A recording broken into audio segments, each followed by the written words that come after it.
नमस्कार, बहुत बहुत स्वागत है आपका। राहुल गांधी की ट्विटर टाइमलाइन अगर आप देखेंगे तो उसको देखकर ऐसा लगता है जैसे वो हर दिन एक नए मजाक के साथ सामने आते हैं, उस मजाक को देश के सामने रखते हैं। कोशिश उनकी ये रहती है, बहुत मेहनत करते हैं इस चीज़ को लेकर कि इसे मुद्दा बना सकूं मैं, लेकिन वो मुद्दा बनाने में हमेशा वो फेल हो जाते हैं। क्यों?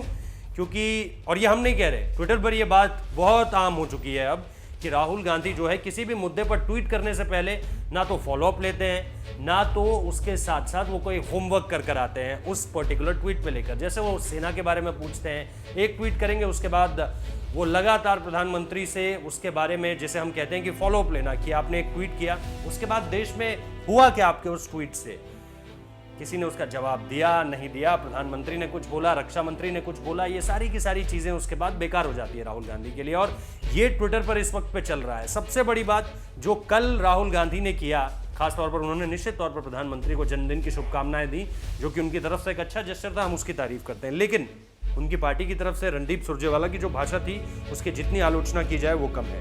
अब दूसरी तरफ जो बीजेपी नेता हैं वो निश्चित तौर पर यही कह रहे हैं कि एक ट्विटर के ट्रोलर से बढ़कर अब और कुछ रह नहीं गए हैं राहुल गांधी। खासतौर पर तेजस्वी सूर्या ने यह बात कही है, और लगातार मैं उनका ट्वीट भी आपको बताऊंगा कितना मौजूद है कल की स्थिति को देखते हुए, क्योंकि एक तबका देश में जो है वो बेरोजगारी दिवस इसको घोषित करने के रूप में था। आपको पता है कि जैसे अलग अलग दिन होते हैं, जैसे पंडित जवाहरलाल नेहरू का जो जन्मदिन होता है उसे हम चिल्ड्रंस डे के रूप में मनाते हैं, शिक्षक दिवस के रूप में डॉक्टर सर्वपल्ली राधाकृष्णन का जन्मदिन मनाया जाता है। इस तरह से जो चीज़ें हैं वो कहीं ना कहीं सामने निकल कर आती हैं। लेकिन कल का दिन जो है वो कुछ एक तबका देश का जो है वो डेडिकेटली उसे उस तरह से प्ले करना चाहता था कि आज जो है वो बेरोजगारी दिवस इसे घोषित कर देना चाहिए। कई लोगों ने उसके खिलाफ भी बात की, कुछ लोगों ने उसके पक्ष में भी बात की, लेकिन राहुल गांधी जो है वो सिर्फ एक ट्रोलर की भूमिका में नजर आ रहे हैं।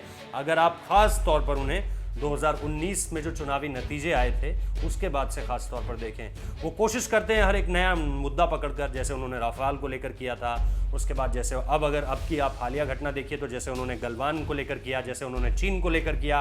एक नया शब्द उन्होंने आजकल लाल आंख सीख रखा है, हर बात पर कहते हैं कि लाल आंख दिखाते नहीं, लाल आंख दिखाते नहीं।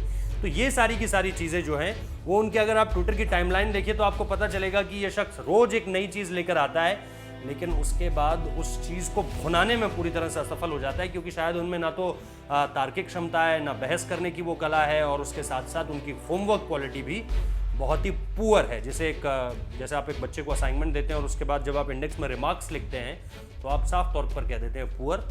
तो हमारी तरफ से भी राहुल गांधी को पुअर ग्रेड दिया जाता है। आप लोगों की तरफ से क्या ग्रेड दिया जाएगा? खास तौर पे जिस तरह से ट्विटर पर इस वक्त पे जो प्रतिक्रियाएं चल रही हैं, मैं उस हिसाब से आप लोगों से बात कर रहा हूं। ये हमारी निजी राय नहीं है, बल्कि देश का इस समय पे मूड क्या है वो मैं आप लोगों को बताने की कोशिश कर रहा हूं। आप लोग क्या सोचते हैं इस पूरे की पूरी चर्चा पर, हमें जरूर बताइए। कॉमेंट जरूर कीजिए, लाइक कीजिए, वीडियो को शेयर कीजिए, सब्सक्राइब करना मत भूलिए चैनल को। बहुत बहुत शुक्रिया।